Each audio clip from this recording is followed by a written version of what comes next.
కార్యక్రమాలను చేస్తూ ఉన్నాం. సేవా కార్యక్రమాలు ఈ 15 రోజుల పార్టీ కార్యకర్తలు పోలింగ్ బూత్ స్థాయి నుంచి మొదలుకుంటే రాష్ట్ర స్థాయి వరకు ఉన్నటువంటి నాయకులు కార్యకర్తలు సేవా కార్యక్రమాలలో పూర్తిగా నిమగ్నం కావాలని చెప్పేసి మేము ఆలోచన చేసినాం. ఆ రకంగానే కార్యక్రమాలన్నీ కూడా రూపొందించాము. ఒకటి, నిన్న జన్మదిన సందర్భంగా నిన్న, ఈరోజు, రేపు మొదటి 3 రోజులు 17, 18, 19 జిల్లా కేంద్రాలలో రక్తదాన శిబిరాలు నిర్వహిస్తున్నాం. నిన్న ప్రారంభం జరిగింది రాష్ట్ర కార్యాలయంలో. ఇక్కడ కూడా నిన్న 6 జిల్లాలలో కామారెడ్డి, అదే రకంగా సిద్దిపేట, నిజామాబాద్, సిద్దిపేట, ఆదిలాబాద్, మహబూబ్ నగర్ జిల్లా కేంద్రాలలో నిన్న ఈ యొక్క రక్తదాన శిబిరం ప్రారంభమైంది. ఈరోజు, రేపు కూడా జిల్లా కేంద్రాలలో రక్తదాన శిబిరం కార్యక్రమాలు జరుగుతాయి. 23వ తేదీ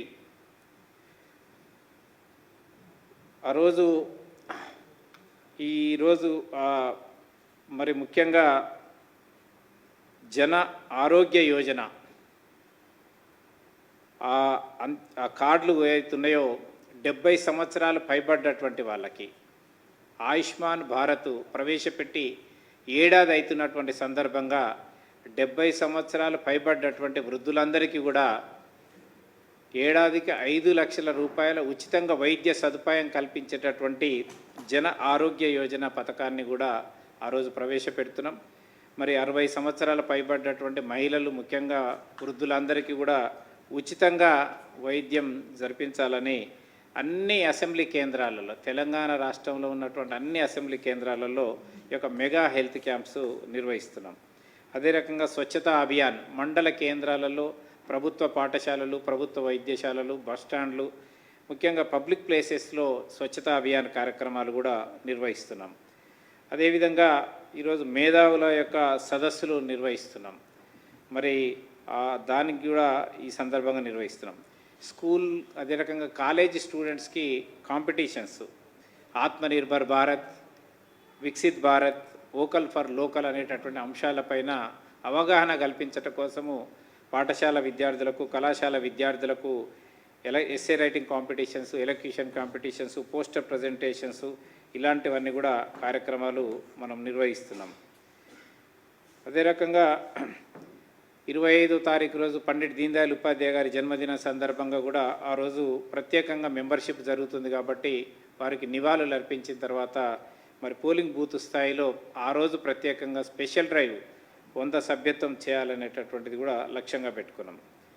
అదే రకంగా ఎగ్జిబిషన్స్, నరేంద్ర మోడీ గారి యొక్క జీవిత ఘట్టాలు, 10 సంవత్సరాలలో వారు ప్రధానమంత్రిగా ఈ దేశానికి చేసినటువంటి అభివృద్ధి కార్యక్రమాలు, సంస్కరణలు, సంక్షేమ కార్యక్రమాలతో కూడినటువంటిది కొన్ని మనం స్టాండీస్ చేపించాం. ఎగ్జిబిషన్స్ అన్ని జిల్లా కేంద్రాలలో ఇవి ప్రదర్శించాలనేది కూడా ఈ యొక్క ఎగ్జిబిషన్, ఫోటో ఎగ్జిబిషన్ కార్యక్రమాలు చేస్తున్నాం. మహాత్మా గాంధీ గారి యొక్క జన్మదినం రోజు వారి యొక్క విగ్రహాలన్నీ కూడా పరిశుభ్రం చేసి మరి పూలమాలలు వేసి, దాని తర్వాత అదే రోజు ఖాదీ వస్తువులు కూడా, ఖాదీ దుస్తులను కొనుగోలు చేసి ధరించాలని మండల స్థాయి నాయకుల వరకు కూడా చేసినాం. అదే రకంగా రాష్ట్ర స్థాయిలో ఇటీవల జరిగినటువంటి ప్యారిస్లో జరిగినటువంటి ఒలింపిక్స్లో పాల్గొన్నటువంటి క్రీడాకారులందరినీ కూడా మరి సన్మానించాలనేటటువంటి కార్యక్రమాన్ని కూడా పెట్టుకున్నాం. ఈ రకంగా 15 రోజుల పాటు ఈ సేవా కార్యక్రమాలు, ఒక సేవా మహాయజ్ఞం పేరుతో ఈ కార్యక్రమాలన్నీ కూడా 15 రోజుల పాటు నిర్వహించాలని భారతీయ జనతా పార్టీ ఈ కార్యక్రమాలు తెలంగాణ రాష్ట్రంలో రూపొందించింది. కాబట్టి ఈ రాష్ట్ర ప్రజలు, పార్టీ కార్యకర్తలందరూ కూడా ఈ కార్యక్రమాలలో పూర్తి స్థాయిలో మరి పాల్గొనాలని చెప్పేసి నేను మీ ద్వారా తెలియజేస్తా ఉన్నాను.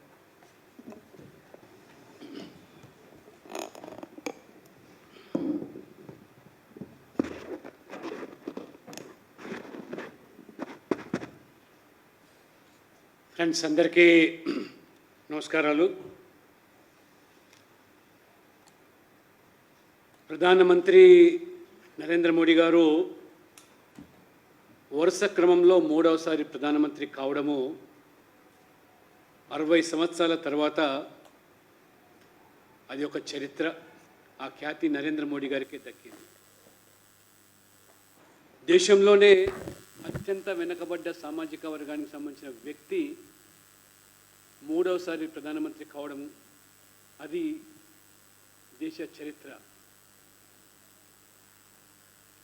నరేంద్ర మోడీ గారు ప్రజల యొక్క మన్నలను పొందుతూ అభివృద్ధి, పేదల సంక్షేమము, వారు తీసుకున్నటువంటి సాహసోపేత నిర్ణయాలు ప్రజలు ప్రజాస్వామికంగా మద్దతు తెలిపి వారిని గెలిపిస్తూ ఉంటే కాంగ్రెస్ పార్టీ, రాహుల్ గాంధీ, నెహ్రూ కుటుంబం వాళ్ళు జీర్ణించుకోలేకపోతున్నారు, సహించలేకపోతున్నారు. రాహుల్ గాంధీ స్వయంగా విదేశాల్లోకి వెళ్ళి ప్రజలిచ్చిన తీర్పును శిరసావహించకుండా భారతదేశంలో ప్రజాస్వామ్యము లేదని మూడోసారి గెలిచినటువంటి ప్రధానమంత్రి నరేంద్ర మోడీ గారిని చిన్నదిగా చేసి చూపించి ఏదో రకంగా వారి మీద నిందలు వేయడం పరిపాటిగా మారింది. కానీ నరేంద్ర మోడీ గారు మూడోసారి గెలిచిన తర్వాత 100 రోజుల్లోనే వారు ఇచ్చిన మాట ప్రకారంగా మొదటి 100 రోజుల్లోనే కొన్ని హిస్టారికల్ డెసిషన్స్, ఈ దేశము వికసిత్ భారత్ 2047లో మరి అభివృద్ధి చెందిన దేశంగా మారేదానికి మొదటి 100 రోజుల్లో ఒక రోడ్ మ్యాప్ వారు ఏర్పాటు చేసి ఒక ప్రగతి నివేదిక 100 రోజులు మూడవసారి గెలిచినటువంటి 100 రోజుల్లో ప్రగతి నివేదికను కూడా పార్టీ పరంగా కూడా ప్రజల ముందుకు మేము తీసుకెళ్తున్నాం. ఇచ్చిన మాటకు అనుగుణంగా మోదీ ప్రభుత్వం పనిచేస్తున్న తీరుకు 6 గ్యారంటీల పేరు మీద గెలిచినటువంటి కాంగ్రెస్ పార్టీ 3 రాష్ట్రాల్లో హిమాచల్ ప్రదేశ్, కర్ణాటక, తెలంగాణలో ప్రజలు ఏ రకంగా వంచి మోసం చేస్తుందో ఇవాళ ప్రజలు కల్లారా చూస్తున్నారు. మచ్చుకు కొన్ని రంగాల్లో ఈ 100 రోజుల్లో వారు తీసుకున్నటువంటి నిర్ణయాలు, అభివృద్ధి ప్రాజెక్ట్స్ మీ ద్వారా ప్రజల్లోకి ఈ నివేదిక సమర్పిస్తున్నాం. ఏమాత్రం కూడా ఇందులో వాస్తవం లేదని భావిస్తే కాంగ్రెస్ లేదా బీఆర్ఎస్ ఏ పార్టీ అయినా దీని చర్చకు మేము సిద్ధమని చెప్పి కూడా నేను సవాల్ విసురుతా ఉన్నాను. ఈ భారత్ వికసిత్ భారత్ సంకల్ప్ దాని యొక్క రోడ్ మ్యాప్కి అనుగుణంగానే ఈ 100 రోజుల టార్గెట్ పూర్తి చేయడం, ప్రధానంగా పేదలు, మధ్యతరగతి కుటుంబీలు, వెనుకబడ్డ వర్గాలు, ఇంకా అణగారిన ప్రజల కోసం కీలకమైనటువంటి సంస్కరణలు తీసుకొచ్చి అనేకమైనటువంటి మార్పులు వారు తీసుకురావడం జరిగింది. ఈ స్వతంత్ర భారతదేశంలో గత ప్రభుత్వాలు సాధించలేని విజయాలను ఈ 10 ఏళ్లలో మోదీ గారు సాధించి ఒక చరిత్రను సృష్టిస్తే ఈ మొదటి 100 రోజుల్లో మూడోసారి వ్యవసాయము, మౌలిక వసతుల కోసం వివిధ కీలక రంగాల్లో 15 లక్షల కోట్ల పెట్టుబడులు కల్పించి వాటికి పెద్దపీట వేయడం జరిగింది. ప్రధానంగా వ్యవసాయ రంగాన్ని తీసుకుంటే, ఎందుకంటే పెద్ద సంఖ్యలో ఈ దేశం వ్యవసాయం మీద ఆధారపడింది కాబట్టి వ్యవసాయాన్ని లాభసాటిగా మార్చేదానికి 10 సంవత్సరాలుగా వారు చేస్తున్న కృషి, స్వామినాథన్ కమిషన్ సిఫార్సు అమలు మొదలుకుంటే ఇవాళ అనేక రకాలైనటువంటి పెట్టుబడి సహాయం కింద ఎంఎస్పితో పాటు వారు తీసుకున్న నిర్ణయాలు. మొదటగా ఈ 100 రోజుల్లో తీసుకున్న నిర్ణయము ప్రధానమంత్రి కిసాన్ సమ్మాన్ నిధి 17th ఇన్స్టాల్మెంటు 9,30,000 కోట్ల,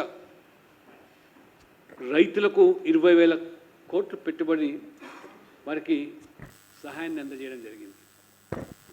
అంతేకాకుండా వ్యవసాయ రంగంలో సాంకేతికతను, వినూత్న ఆవిష్కరణలకు ప్రోత్సహిస్తూ గ్రామీణ పరిశ్రమలు, స్టార్టప్స్ కంపెనీలకు అండగా నిలిచేందుకు 750 కోట్ల నిధులతో అగ్రి ష్యూర్ పథకాన్ని వారు ప్రారంభించారు. వ్యవసాయ రంగంలో కూడా నష్టాలను తగ్గించేదానికి గోధుమలు నిల్వ ఉంచడానికి 3 లక్షల మెట్రిక్ టన్నుల సామర్థ్యం కలిగిన మరి ధాన్యాగారాలను వారు ఏర్పాటు చేయడం జరిగింది. 2024-25 ఖరీఫ్ సీజన్కు కనీస మద్దతు ధర మినిమం సపోర్ట్ ప్రైస్ పెంచి దీని ద్వారా 2 లక్షల కోట్ల మరి ప్రయోజనాన్ని రైతులకు చేకూర్చినటువంటి విషయం.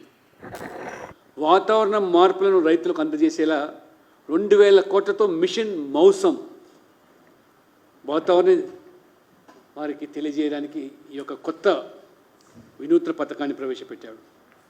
దాంతోపాటు డిజిటల్ అగ్రికల్చర్ మిషన్ ఏర్పాటు చేశారు. అంతేకాకుండా మత్స్యకార రంగాన్ని బలోపేతం చేయడానికి ఫిషర్మెన్ ఎవరైతే ఆ వృత్తిలో ఉన్నారో వాళ్ళ ఆ వృత్తిని ఇంకా బలోపేతం చేయడానికి 5 ఇంటిగ్రేటెడ్ ఆక్వా పార్కులను వారు మంజూరు చేసి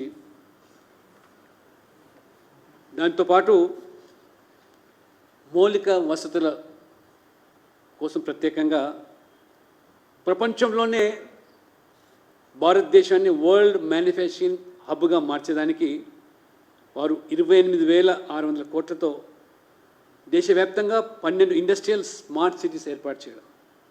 అందులో ఒకటి తెలంగాణలో, మరి ముఖ్యంగా జహీరాబాద్ ఇండస్ట్రియల్ జోన్లో రాబోతుంది. ఇందుకోసం ప్రత్యేకంగా జహీరాబాద్ ఇండస్ట్రియల్ మరి జోన్కు 2,320 కోట్లు 61 కోట్లు కేంద్రం కేటాయించింది. అదే రకంగా ముద్రా రుణాల పరిమితిని 10 లక్షల నుంచి 20 లక్షలు పెంచి ఇవాళ గ్యారంటీలు కొలాటరల్ సెక్రటరీ లేకుండా ఏదైతే ఇవాళ అనార్గనైజ్ సెక్టర్లో ఉన్నటువంటి పేద ప్రజలకు చేతినివ్వడానికి ఆ పరిమితి కూడా 20 లక్షలు పెంచడం జరిగింది.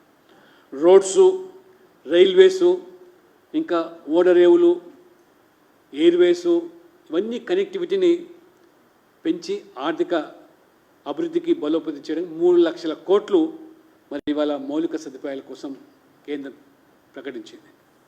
ప్రపంచంలోనే 10 అత్యుత్తమ ఓడరేవుల్లో ఒకటిగా నిలిచేలా 76,000 కోట్లతో మహారాష్ట్రలో వధవాన్ ఓడరేవుకు మొన్న శంకుస్థాపన చేశారు. వివిధ రాష్ట్రాల్లో 900 కిలోమీటర్ల మేర రైల్ నెట్వర్క్ను విస్తరించే దాంట్లో 24,600 కోట్లతో 8 నూతన రైల్వే లైన్ ప్రాజెక్ట్స్ను ప్రారంభించడం జరిగింది. అందులో తెలంగాణ ఒక రైల్వే లైన్ 4,109 కోట్ల అంచనా వ్యయంతో భద్రాచలం మల్కాన్గిరి మధ్య 173 కిలోమీటర్ల ప్రాజెక్టుకు ఆమోద ముద్ర వేసింది మోదీ ప్రభుత్వం. 900 కిలోమీటర్ల మేరకు 8 నేషనల్ హైవేస్ కార్డల్ అభివృద్ధికి 50,600 కోట్లు మరి కేంద్రం కేటాయించింది. దాంతోపాటు 30,700 కోట్ల రూపాయలతో పూణే, థానే, బెంగళూరు ఎక్స్టెన్షన్లో కొత్తగా మెట్రో ప్రాజెక్ట్స్ మూడోసారి పగ్గాలు చేపట్టిన 100 రోజుల్లోనే 10 వందే భారత్ కొత్తగా రైళ్లు ప్రారంభిస్తే అందులో 2 తెలుగు రాష్ట్రాలకు సంబంధించి కావడం ఇది విశేషం. అదే రకంగా విద్యా వైద్య రంగాలకు చూసినట్టయితే నలంద విశ్వవిద్యాలయం దానికి పూర్వ వైభవం తీసుకొచ్చి ఏ రకంగా కొత్తగా క్యాంపస్ ప్రారంభించి ఆనాడు నలంద విశ్వవిద్యాలయ ఏదైతే ప్రపంచానికే మరి దిక్సూచిగా మారిందో దానికి పునర్వైభవాన్ని సాధించినటువంటి విషయం. ముఖ్యంగా సీనియర్ సిటిజన్స్ కోసం ఏదైతే ఆయుష్మాన్ భారత్ ఉందో 5 లక్షల ఆరోగ్య బీమా 70 ఏళ్ళ పైబడ్డ వాళ్లకు మరి దాదాపు 6 కోట్ల మందికి కొత్తగా లబ్ధి చేకూర్చే విధంగా ఈ ఆయుష్మాన్ భారత్ వారికి వర్తింపచేయడము. ఈ పాటికే 10 కోట్ల కుటుంబాలకు 50 కోట్ల మందికి ఆయుష్మాన్ భారత్ వర్తిస్తూ ఉంటే అదనంగా ఇంకా 6 కోట్ల మంది సీనియర్ సిటిజన్స్ కోసం ఈ యొక్క పథకాన్ని దీని ద్వారా తెలంగాణలో 10 లక్షల మంది సీనియర్ సిటిజన్స్కు ఇది లబ్ధి చేకూరబోతూ ఉన్నది. మోదీ గారు ఈ వయోవృద్ధులకు పెద్ద కొడుకు మాదిరిగా వారి ఆరోగ్యాన్ని కాపాడడానికి తీసుకున్న నిర్ణయాన్ని దేశవ్యాప్తంగా కూడా హర్షం వ్యక్తం చేస్తూ ఉన్నాడు.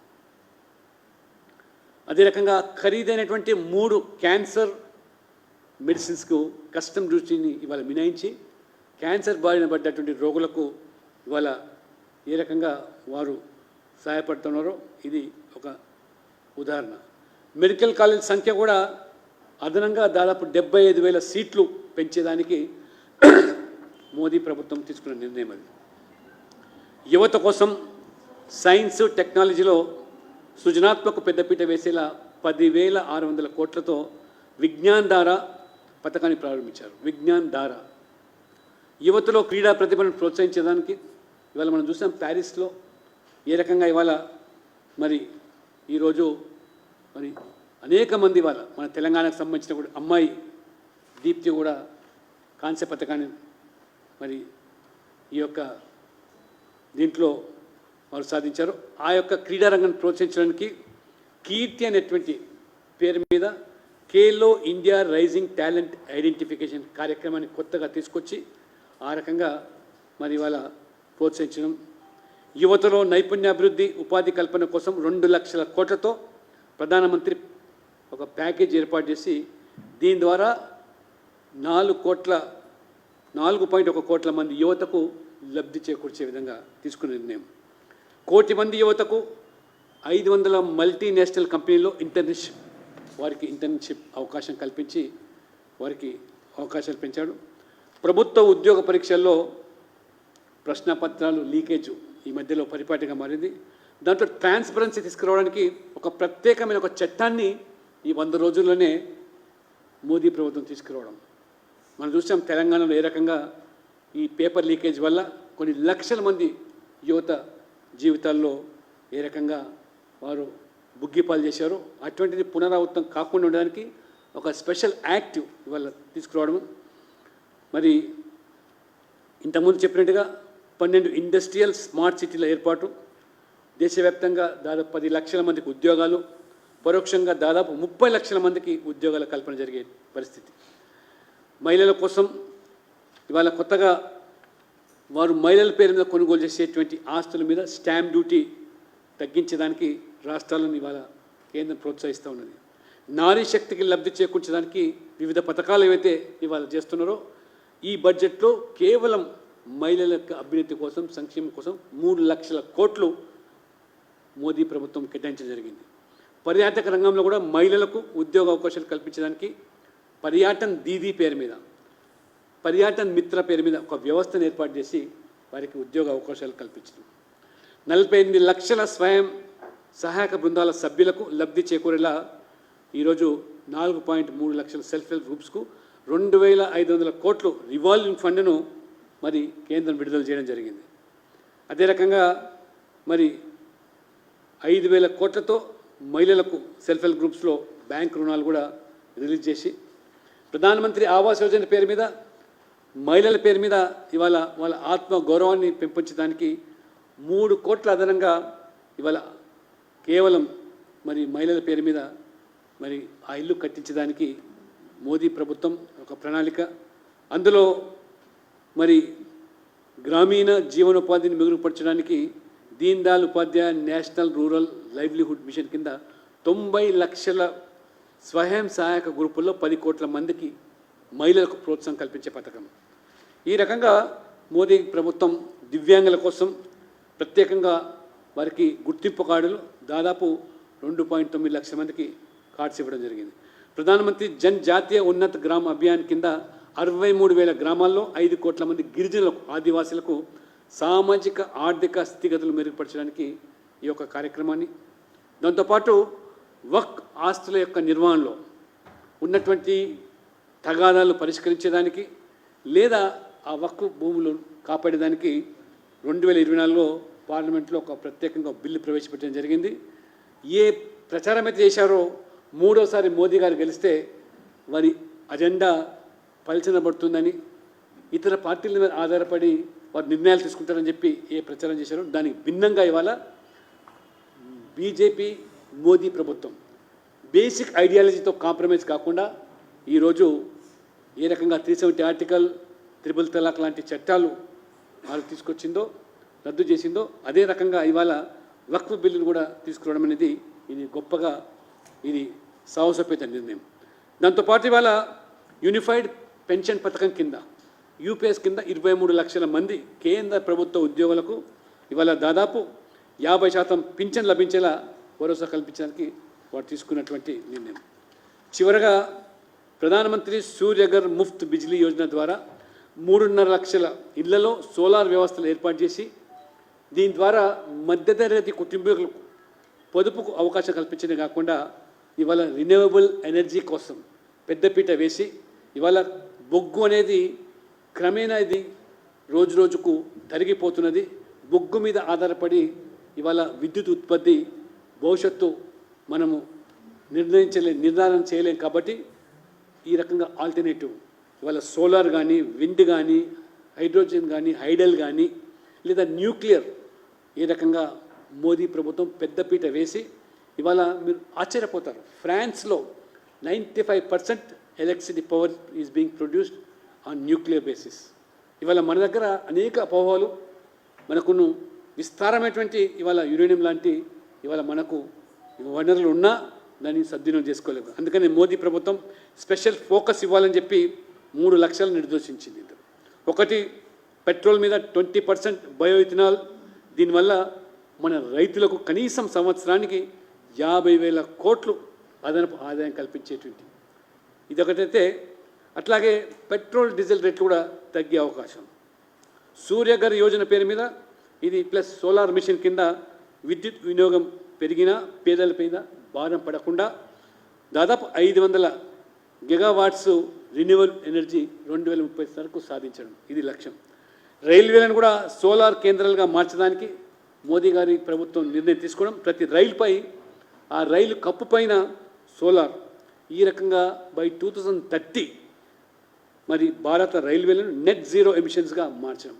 ఇది కేవలం 100 రోజుల్లోనే, అంటే భవిష్యత్తుకు బాటలు వేసేదాకా వికసిత్ భారత్ లక్ష్యాలు సాధించే దానికి ఈ 100 రోజులు ఇది ఒక బాటలు వేసిన దాన్ని మొత్తం ప్రజల ముందు ఈ యొక్క ప్రగతి నివేదిక మేము స్పష్టం చేస్తున్నాం.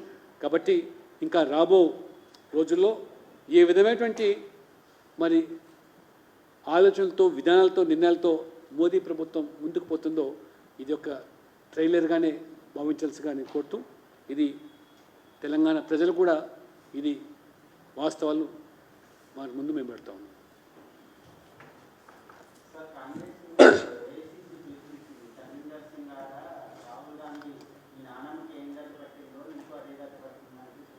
ఏందమ్మా?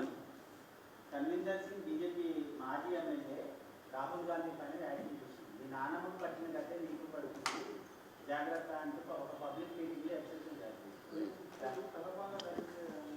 సరే, ఇప్పుడు రాహుల్ గాంధీ విదేశాల్లో చేసే వ్యాఖ్యల పట్ల రిజర్వేషన్లు ఎత్తేస్తా అని చెప్పాడు. ఇవాళ మొత్తం ఎస్సీ, ఎస్టీ, బీసీలు వాళ్ళ పూర్తిగా ఇన్సెక్యూర్ ఫీల్ అవుతున్నారు.